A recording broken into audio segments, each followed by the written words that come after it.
he will present the presenters, discutants, and will say how to connect if you want to ask or comment. Terry, floor is yours. Thank you very much for that kind introduction, and thanks to everyone who is joining us. I understand we have a very lively and broad spectrum of people participating in this conversation today, so I'm really looking forward to that. My name is Terry Martin. I'm in Berlin, just to let you know where I'm talking to you from, and it's a real great honor for me to moderate this discussion with two distinguished speakers whom I'll introduce in just a moment. They are both extremely knowledgeable about security and defense policy and international relations, particularly regarding Europe. We'll be discussing the implications of the change of administration in Washington, the evolving security environment in Europe, and how NATO fits into all of this.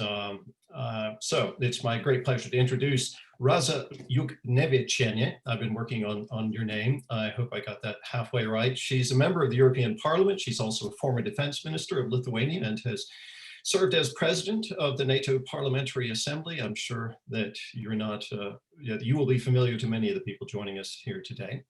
Also in London, she's joining us from Lithuania, by the way. Edward Lucas is joining us from London. He's a writer and consultant specializing in European and transatlantic security. He's formerly a senior editor at The Economist. I remember him from his time in Berlin. He has authored numerous books on security and is currently a non-resident senior fellow at the Center for European Policy Analysis. So thank you very much to you both.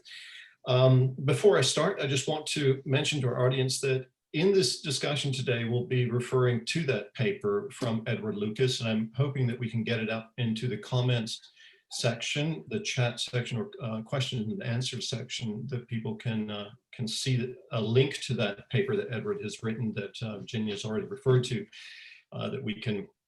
that we'll be discussing, because we'll be drawing on that. That was indeed that paper. It focuses on the US, NATO, Europe, and the challenges of global leadership. And that's exactly what we're talking about today, published by the Vilnius Institute. Edward, taking your paper as a point of departure, what changes, let's start with you, what changes do you see coming up in the transatlantic relations in NATO under US President Joe Biden? Expectations are huge. They're pretty high on this side of the Atlantic. What do you see coming our way?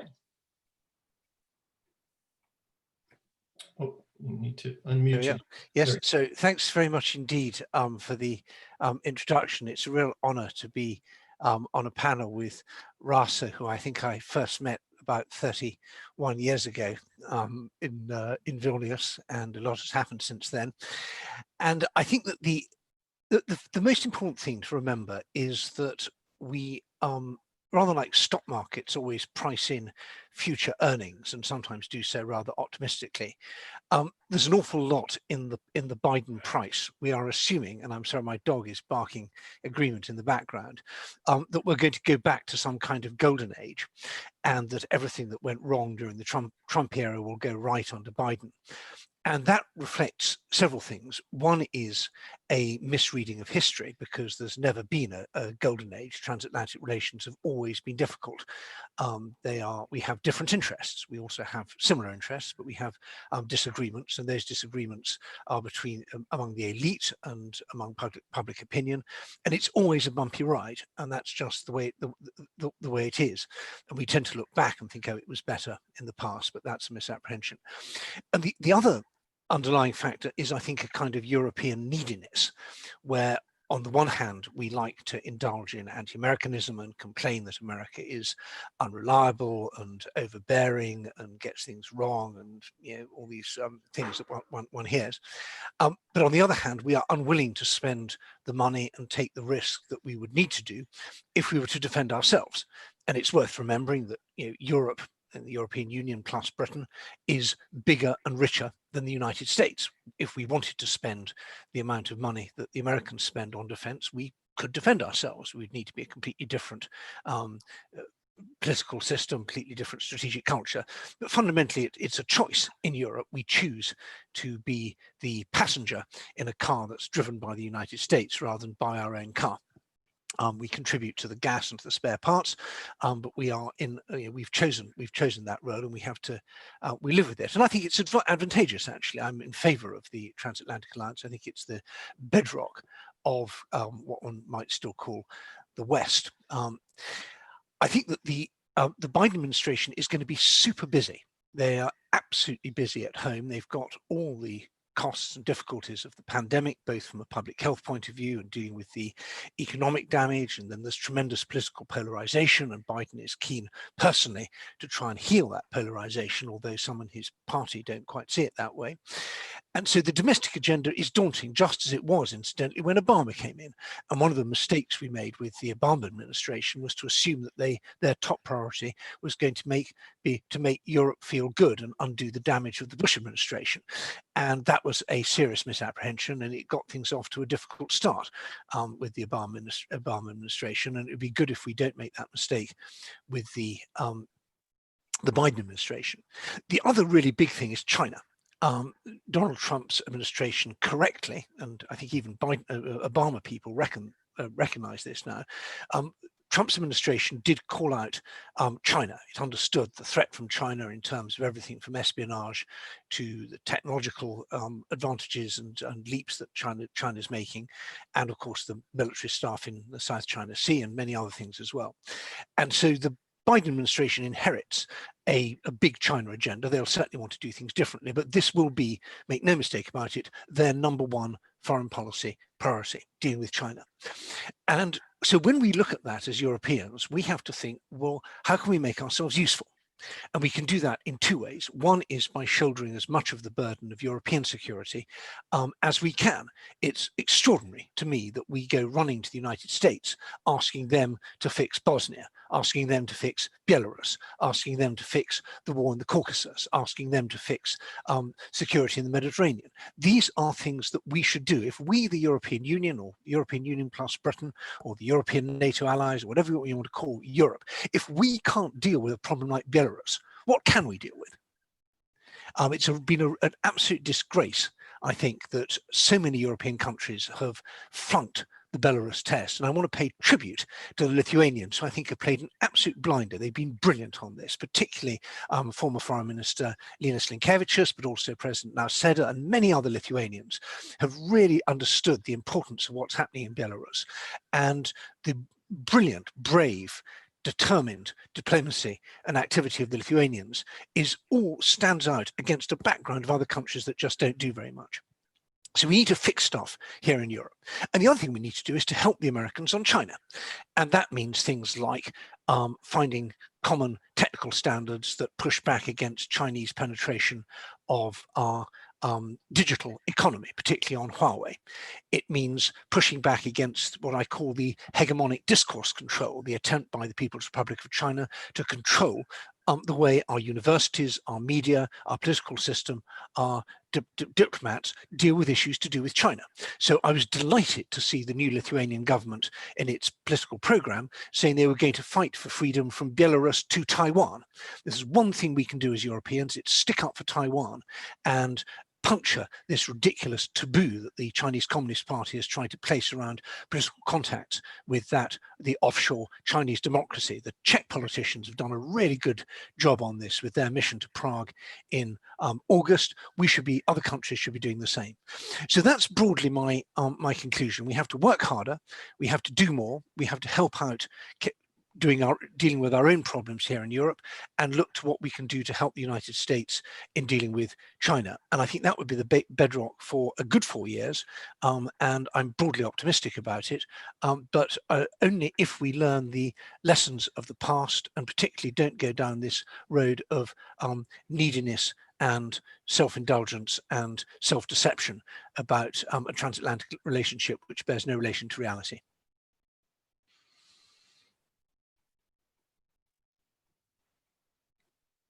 There. So, Edward, thank you very much for that introduction. That gives us a good idea of some of the broad strokes in your paper, touches on some of the issues that I hope we're going to be able to pick up on in more detail in just a moment. You opened up particularly the idea of defense, of Europe taking more responsibility for its defense, and the the Biden administration's concerns about dealing with its own domestic problems and its focus on China. Those are issues that I hope we're going to be able to take up in just a moment. Belarus also, I suspect, will surface again in our discussion. But first, I'd like to give Rasa a chance to respond to what you just said and maybe comment on some of the key points that you made in your papers that she finds particularly relevant. Rasa, the floor is yours. Thank you so much. First of all, thank you for the invitation. It's a great honor for me to meet my old friends and to find new friends. I have, shortly answering your first question, I have to say, to underline that I have no doubts that the United States will remain leader and most important country for our security, despite the problems we see now. I have no doubts. Today, maybe I am a little bit more concerned on the leadership in EU, since we will have a new leadership in Germany. Starting from tomorrow's Congress of Christian Democrats, and they will select new leader of the party. And we have for sure the last Angela Merkel year in the office. So I absolutely agree with Edward on EU or Europe at large. He mentioned, and I can say a lot about how important is that Europe also would be able to find its place or leadership on the issues. Europe can be leader, at least in neighborhood. But today, when we live in pandemic time, I am more than ever cautious on my capabilities to predict the future. No one of us could imagine situation of today 1 year ago, despite that we already had first news from Wuhan city. It's totally different today than January today than we had January last year.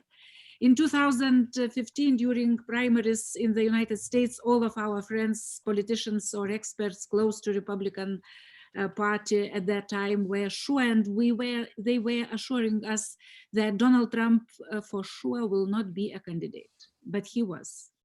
And we had these 4 years.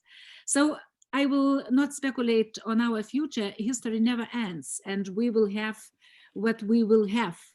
But we have to be awake as much as we can and adapt ourselves to the situation as it is. The last readings, my last readings on security I had these days and on the plane back from Brussels to Lithuania, were of course Edward Lucas reading, which was already mentioned, which is very close to my heart, my understanding, of course, and NATO 2030. United for a New Era, analysis and recommendations of the reflection group appointed by the NATO Secretary General. Both are good readings. I was not surprised, of course, on the opinion and insights of Edward, but I was very glad and happy to find very realistic approach in NATO 2030 recommendations, especially when I compare the situation with the 2008-2012. So when we try to speak about the future, when we try to find ourselves today, I can compare with that period when I was worked in the Ministry of Defense. And, you know, it was almost a nightmare for me then. Why? Because I realized that our formal membership in NATO was far from the end of history. But very many thought so that it's end of our history and we cannot, it's not necessary to do something more. After the famous speech of President Putin in Munich 2007, where he in reality declared the war against West, after the attacks against Georgia in 2008, very few assumed Russia as a rising threat at that time. Europe and NATO lived in the post-Cold War romantic dreams and very pragmatic economical interests. Defense spendings went down everywhere in Europe. And unfortunately, reality at that time was dramatically different. I would not tell many people here know about militarization going on from Russian side, especially towards West. And Kremlin for sure was preparing to test NATO via most vulnerable part of NATO territory here in my region. But Ukraine changed dramatically situation, and of course these people, especially those we lost them, they took everything on their shoulders, and thanks to them we Baltic states avoided military blitzkrieg attack. I talked a lot about that in 2012 with Alexander Verzhbo in Pentagon, and at that time, fortunately, they were looking at the situation with a very realistic approach, and according to them, in 2019, Russia could be ready to test NATO if we would not do more in NATO and EU. So today we have totally different situation, and we have enhanced forward presence deployments on the ground. And of course, it's not enough, but we have them.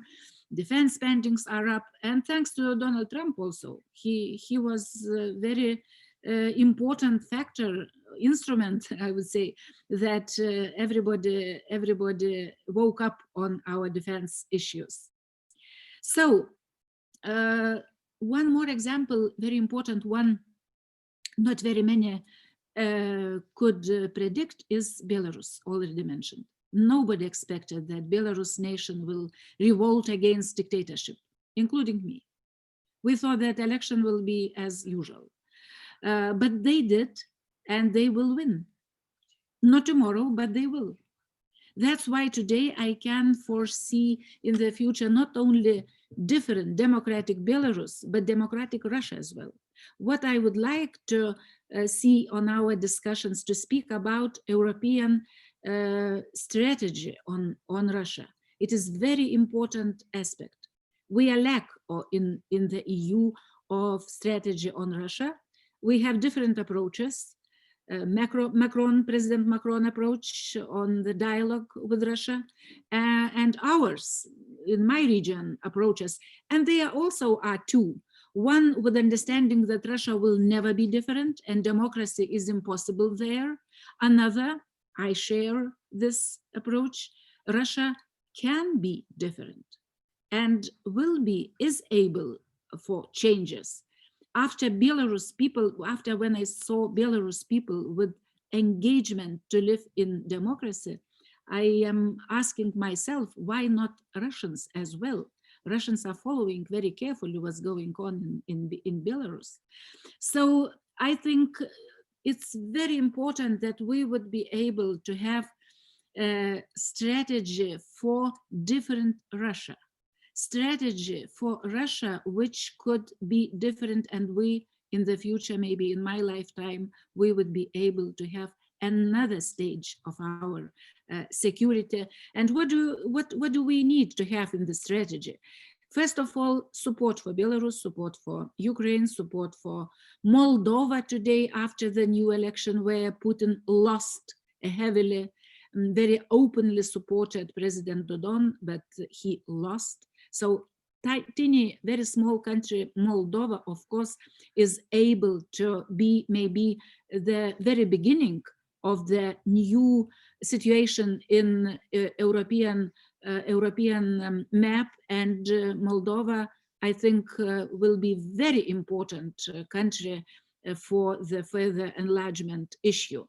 And of course, Georgia, of course, much more political will for European Union to have these countries in the future, maybe after Western Balkans will be invited to take care of these countries with much more serious understanding on the importance for European Union, for Europe, for NATO as well, importance of these countries to help Russia to be different. With example from those countries, Russian people will get alternative for their future, for their country, and of course to try to support as much as possible Russian society inside Russia. So Putin is loser.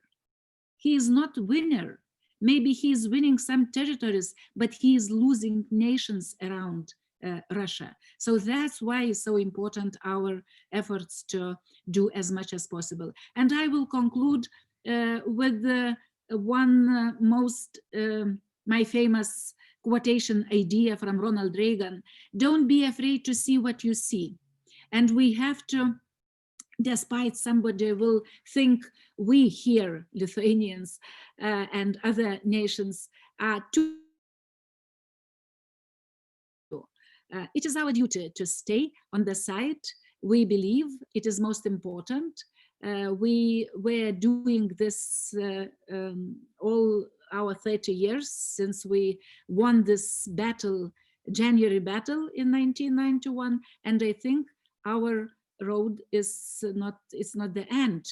Our membership in EU and NATO, we have to do as much as possible for the countries next to us, and completion of Europe is really most important motivation for many politicians around. And I would like to, we'll be waiting for questions, maybe too long to speak about very important issues.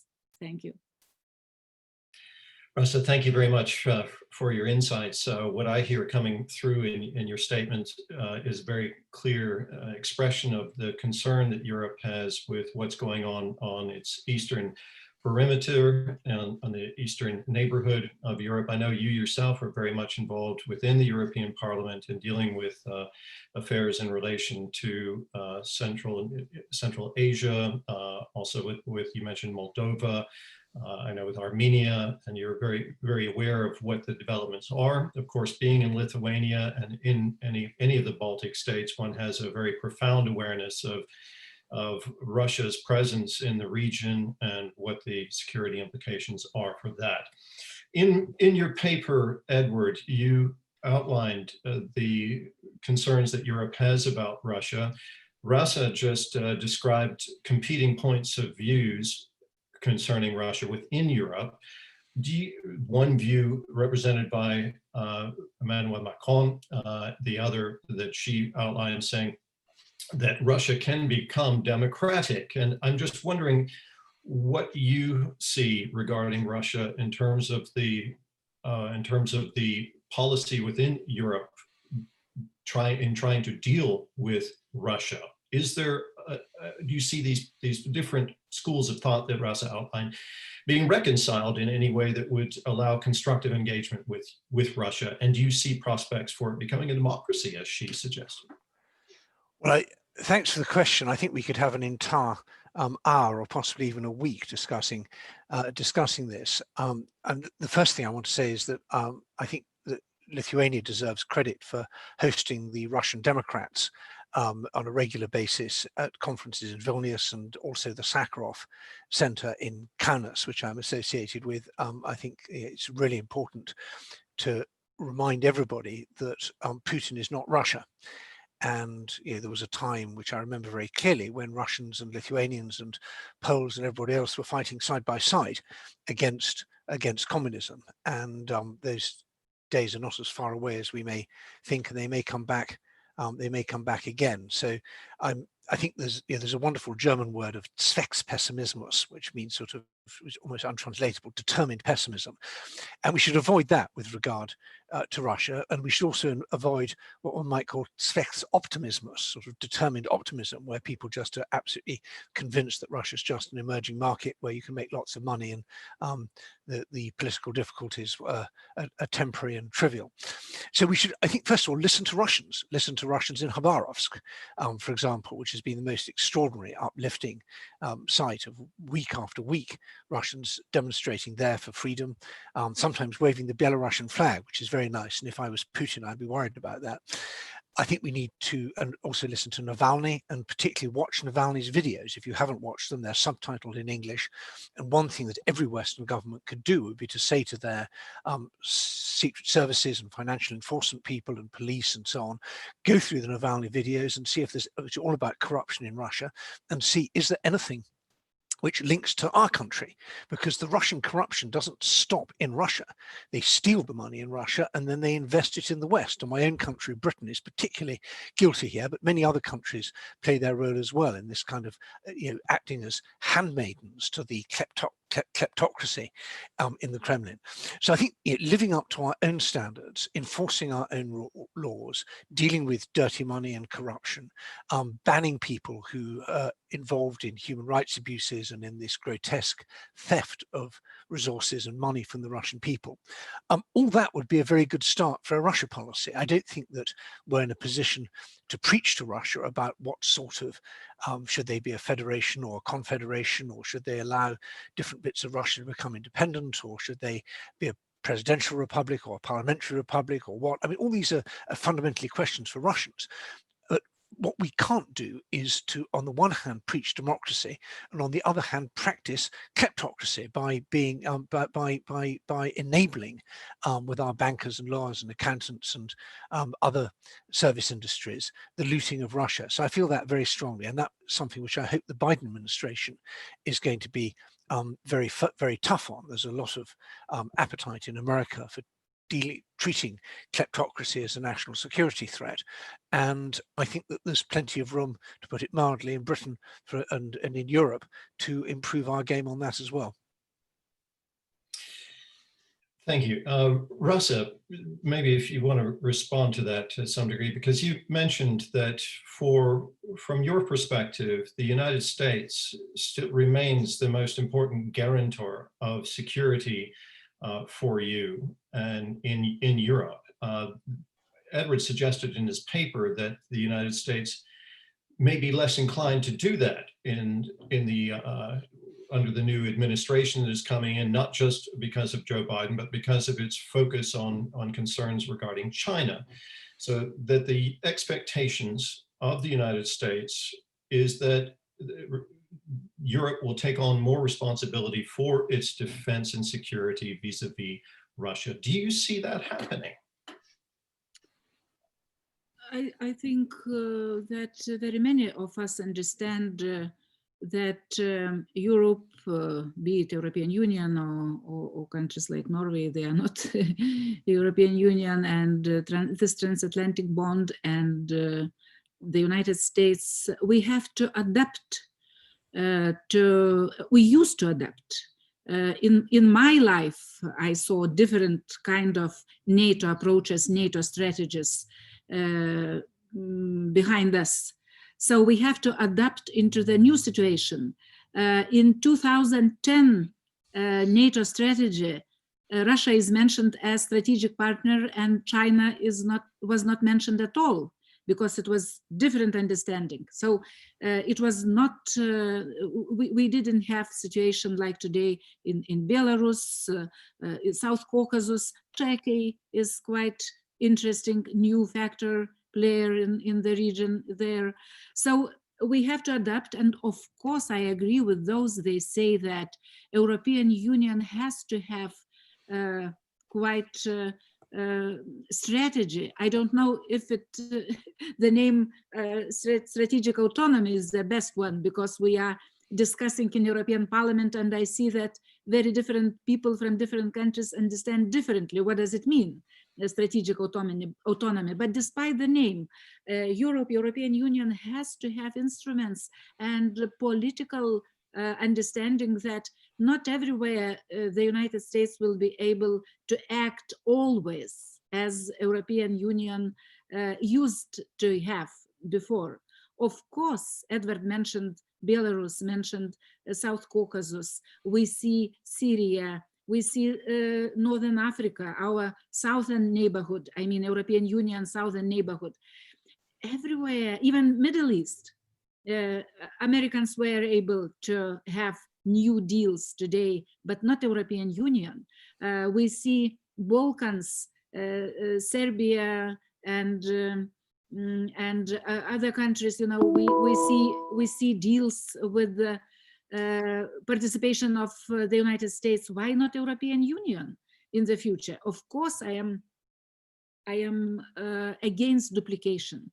NATO is our hard security, was, is, and will be.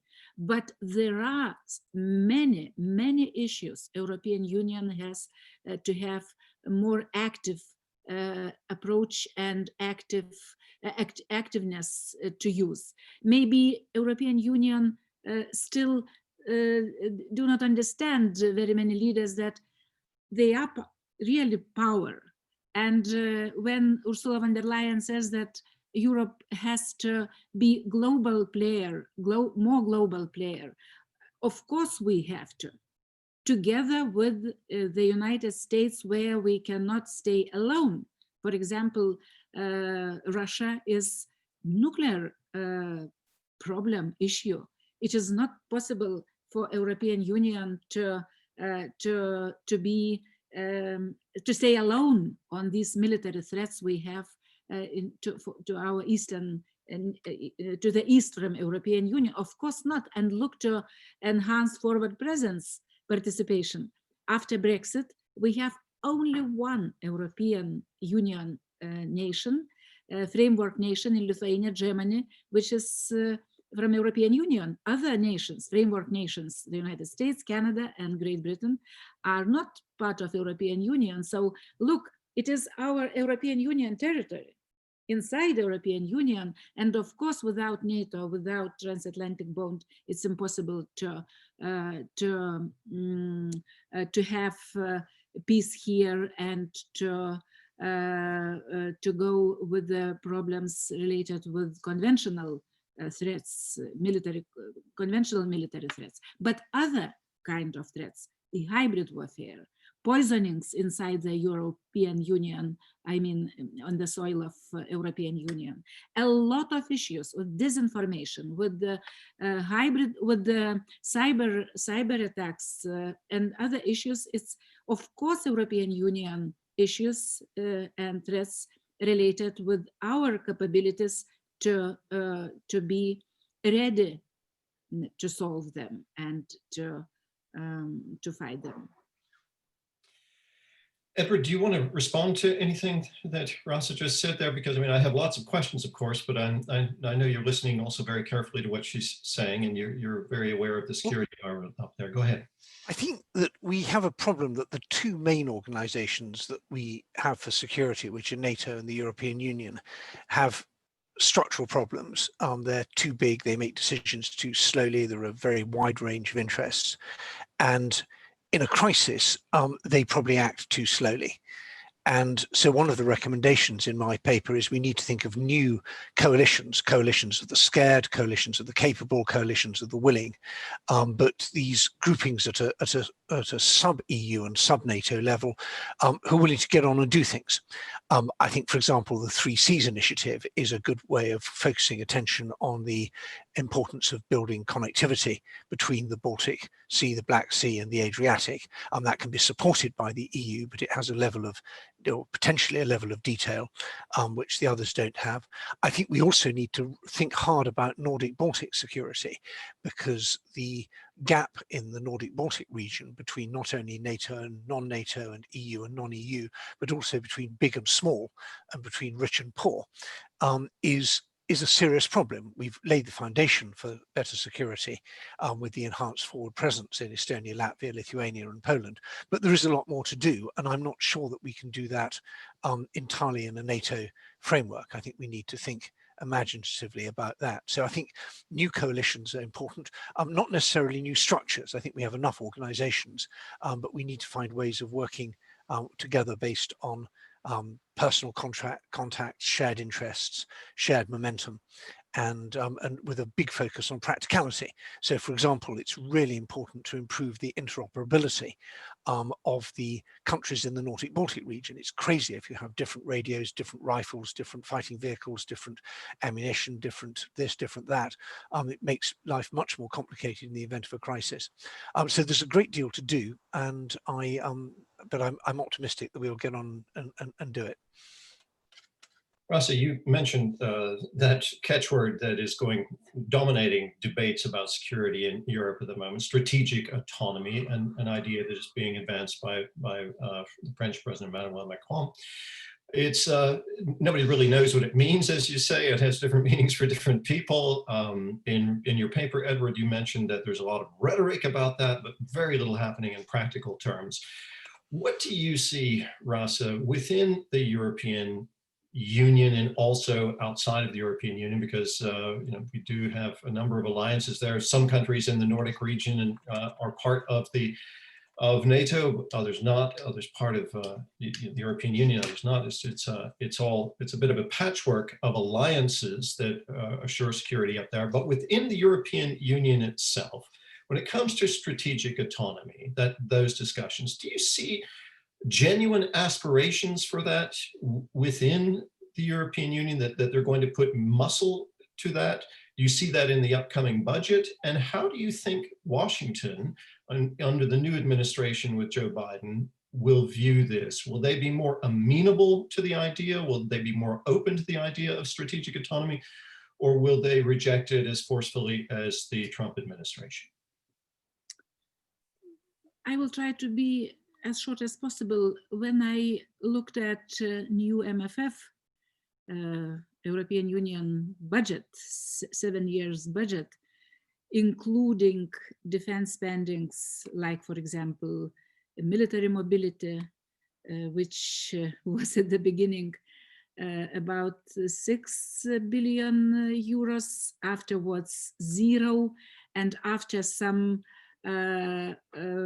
calls or letters and discussions in European Parliament, now we have very little, but still we have some money for military mobility. Is it, as I give it as example, and defense budget as such not increased, and I don't see that we will have more than rhetorics in the nearest future for strategic autonomy. I don't know if very many countries in European, because I speak, of course, what I hear and see in European Parliament more. When we speak about strategic autonomy, very many countries, representatives from the countries like me, are very skeptical on that.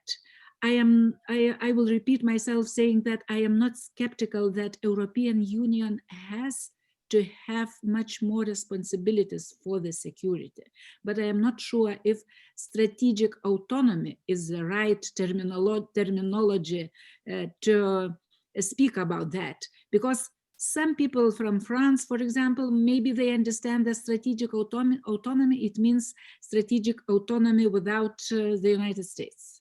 We see many politicians in France, but not in Germany. At least current Minister of Defense, she made very strong statements on the importance of the United States when we speak about European security. So it means, so I see that it will, my prediction is that we will not see much more difference in the future, because without money, without spendings, it's impossible to speak about more capabilities and abilities to act. Thank you. China.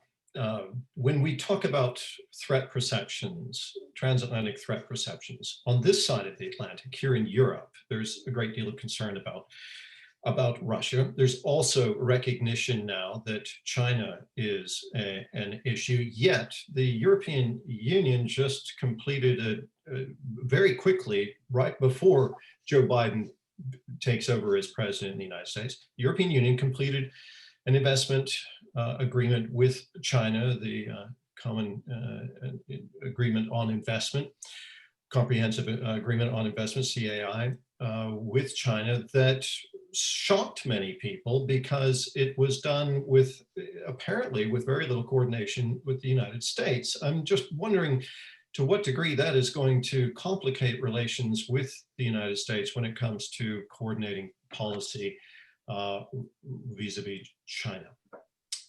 Well, it's a good question, and I think there's no doubt it is a setback. And the Biden administration said rather pointedly it would be nice to wait I think one has to keep it in perspective. The United States has a very similar agreement with China. And I think if I was a European politician, I might say, why should our companies be disadvantaged on a matter of principle when American companies get protections in the Chinese market? This is basically an agreement about protecting companies from unfair subsidies and from enforced technology theft.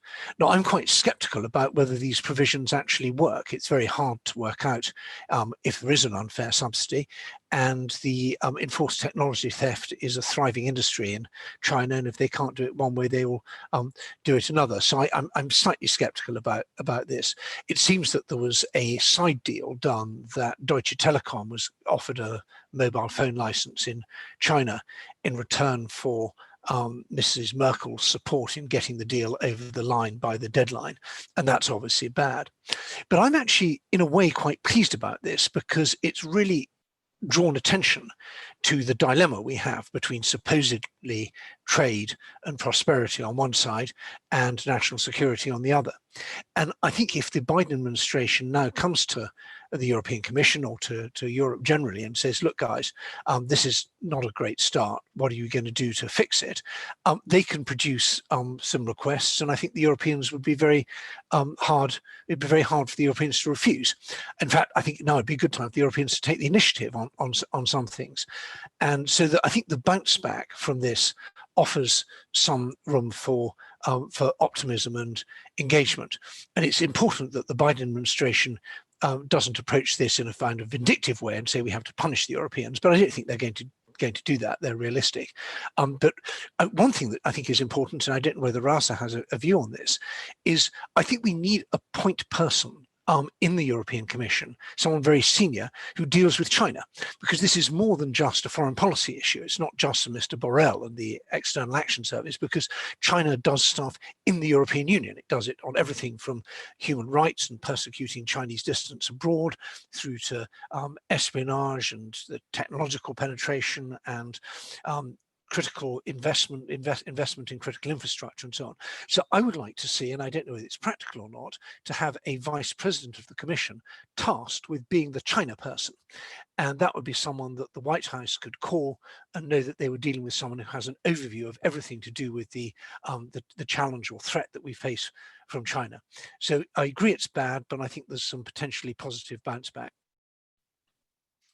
Rasa, you're in the European Parliament. I know this is also a very contentious issue within the Parliament. The Commission and the Council's making this arrangement with China. It still has to be ratified. The Europe's deal with China. What do you see? Let me rephrase this because I don't want to focus too much on that agreement. What opportunities do you see in this current environment for coordinating policy between the United States and the European Union regarding China? Do you see a meeting of minds with the Biden administration moving forward, and how can the European Union contribute to that?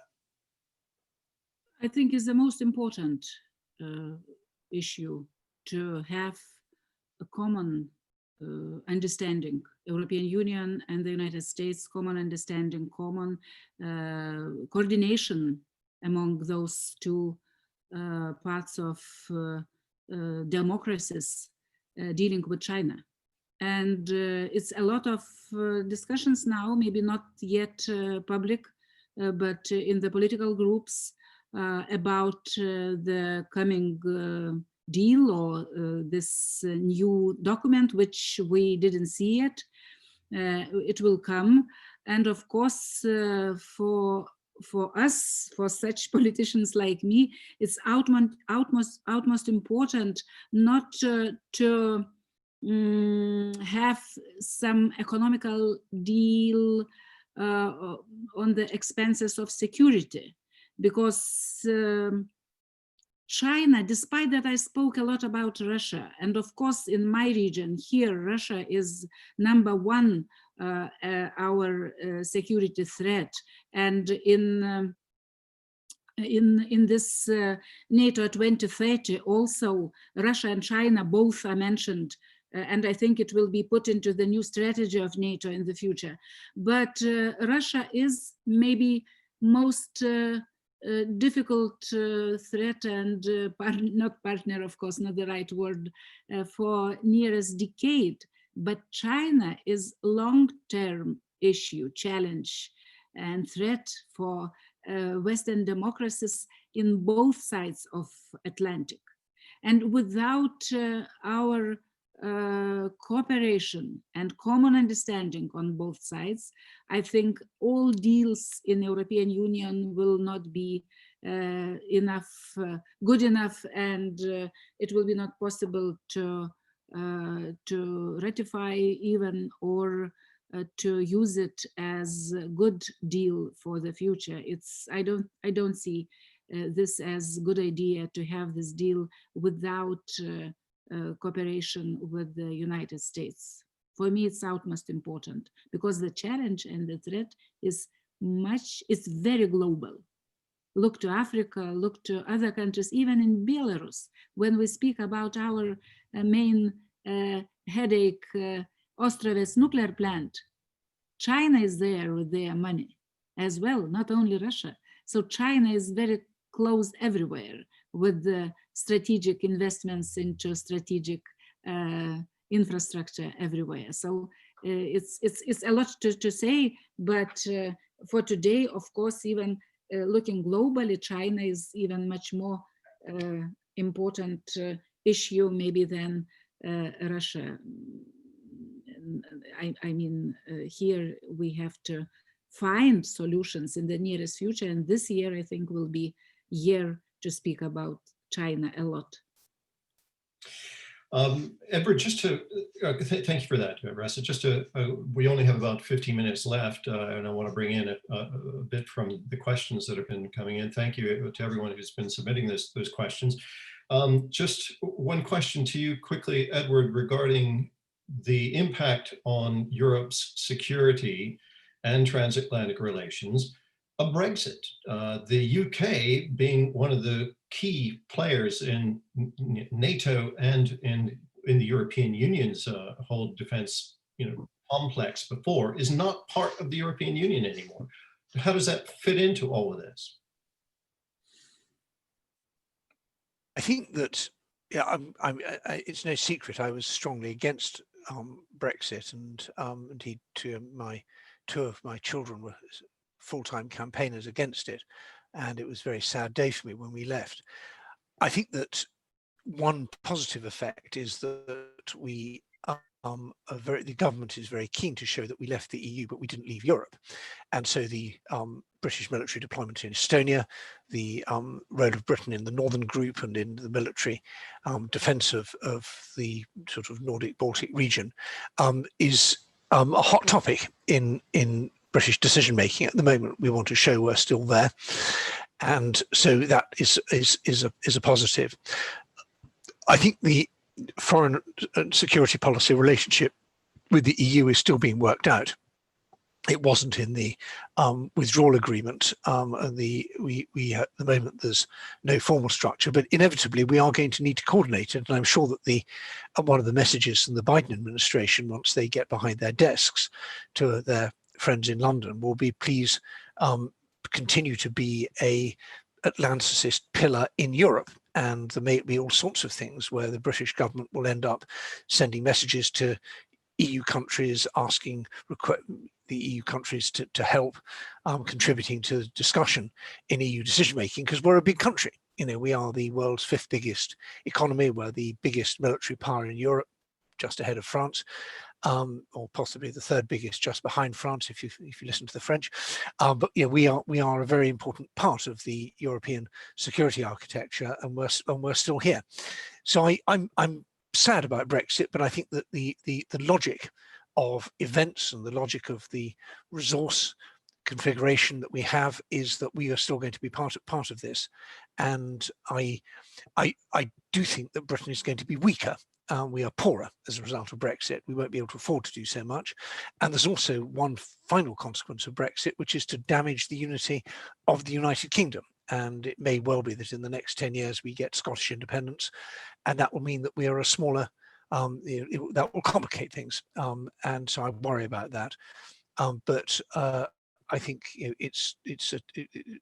can be concerned, but we shouldn't panic about this. Thank you, Rasa. I just want to ask you, pick up something that one of our participants, one of the people who joined and submitted a question, has pointed out, and this concerns opportunities for multilateral engagement between Europe and the United States with the new Biden administration coming in, because there are a lot of soft power factors here that eventually feed into the very hard world of security, and these things happen in tandem. So just to pick up on this, on one of these comments, what opportunities do you see for engaging with the new administration in the United States in ways that will enhance the transatlantic cooperation and possibly create an environment that allows a more constructive approach and collaborative approach to dealing with security matters? In European Parliament today, these days, I hear even about the preparations to meet Biden in European Parliament as soon as possible. So very many people, political groups, of course, in Europe is more than enthusiastic about Joe Biden. Also, I hear some skeptics saying that both sides in the United States have extreme branches, I mean extreme left in the side which we see, and extreme right. We saw recently in these very tragic events in the United States Parliament.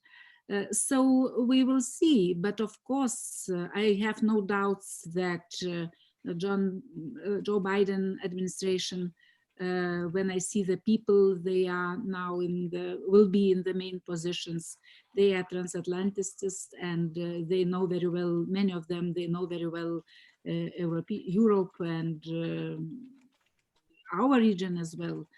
So at least rhetoric will be much totally different. And it's very important when you speak with each other. Rhetorics, I mean, wording and vocabulary, everything is very important. But on the other hand, I would like to say that during the Trump administration, I don't know if it's because of Trump or if it's despite Trump, but military presence in Europe and spendings for security, at least in our region, not decreased, even increased. And it's really, I cannot say nothing, no one bad word on that related with the previous administration. So on the other hand, for example, I would not like to have the same approach or understanding on nuclear as it was during Obama administration. I hope that Joe Biden, despite that he was close to Obama, will have different approach on that, because it was a huge mistake to let Russia to increase nuclear power during his two terms, and it's a problem now, big problem because of that. Thank you, Rasa. Edward, we're reaching pretty much the end of we have only about 5 minutes left, so I'd like to just ask if you have any concluding comments on what we've been discussing so far, and particularly on the implications of this change of administration in Washington, in us being in the midst of a pandemic, which you in your paper say is indeed the biggest main security threat. You're saying the security threat of the pandemic, resulting damage, that is the main thing. So given change administration in Washington, the UK leaving the European Union, aspirations for strategic autonomy, and this evolving security environment where China has become a systemic rival for both the European Union and the US, where do you see over the next 4 years under the Biden administration? Do you see things becoming safer within the NATO alliance or not? Well, first of all, I should have just said that I agree with, I think, literally every word that Rasa has said. So thanks very much for that. And I particularly appreciate your highlighting the importance of Moldova, because that's a really important bit of good news, and we must try and help President Sandu and the Moldovan people deal with the dreadful legacy of kleptocracy and bad government that they've experienced almost continuously since independence. I'm sorry we haven't been able to take any of the questions that have come up in the Q&A, but I might just jump on one from General Hodges, Ben Hodges, who's my colleague at SEPA, because he's raised a very important question about what do we expect from Germany in this region. And I think that also fits into your question, that we can talk about, you know, what happens in the EU, what happens in NATO, Brexit and so on. But in the end, Germany is such an important country. It's by far the biggest economy in Europe, and we just don't know who is going to come after Angela Merkel as leader of the CDU, and we don't know what's going to happen with the when elections come. And there are really worrying aspects of public opinion in Germany, the sort of Trumpist supporters who tried to storm the Bundestag and who believe in QAnon, that then this sort of political extremism in Germany is back as a problem in a way that I haven't seen since the Baader-Meinhof era in the 70s. You know, serious worries about domestic security.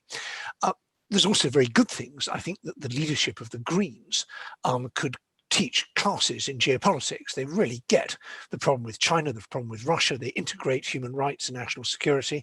I'm not sure that the basis, the grassroots in the Greens necessarily sees things that way, but I would be, you know, there are several Green politicians who I'd be delighted to see as foreign minister or some other important role if we get a Green coalition.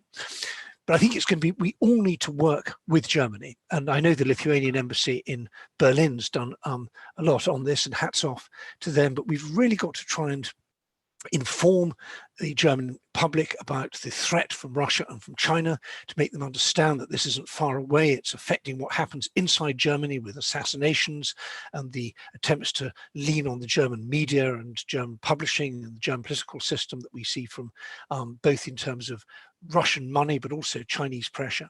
So I think that's really the kind of the battleground is inside Germany, and particularly make the Germans understand their responsibilities in regional security, in military mobility, enabling us to move stuff across Europe quickly, which is absolutely vital for security of this region, their role in maritime security in the Baltic Sea.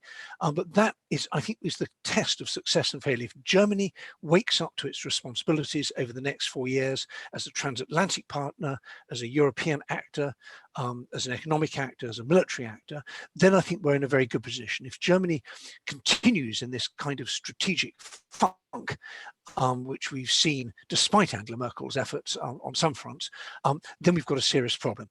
So I will leave it on that and say thank you so much indeed for this really stimulating discussion. It was an honor to take part, and I long for the days when I should actually be back in Lithuania, seeing my friends face to face rather than just electrons.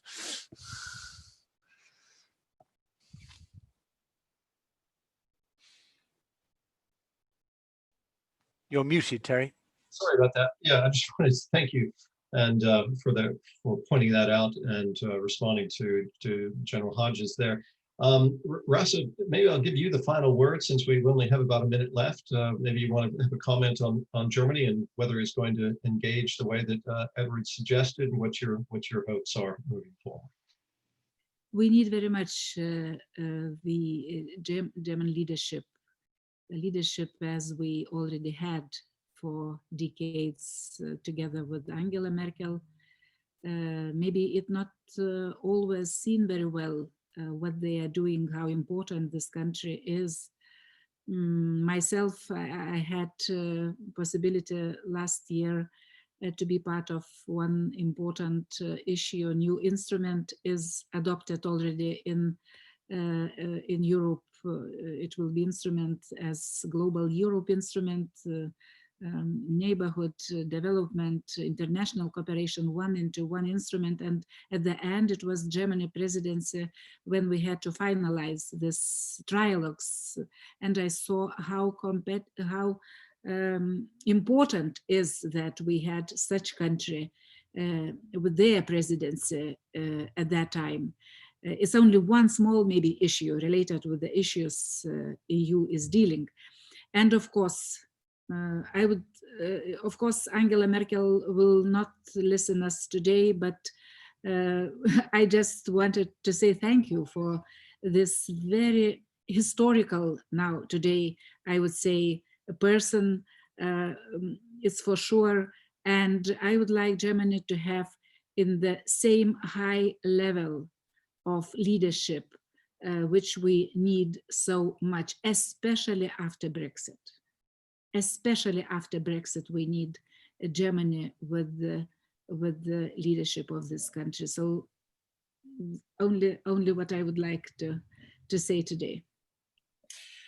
Raza Yuknevichenya, Edward Lucas, thank you very much to both of those. And I see we also have the director of the Vilnius Institute for Policy Analysis joining us now again at the end. Perhaps, Virginia, you wish to say some concluding remarks. I want to say thank you to Edward, Raza, and Terry.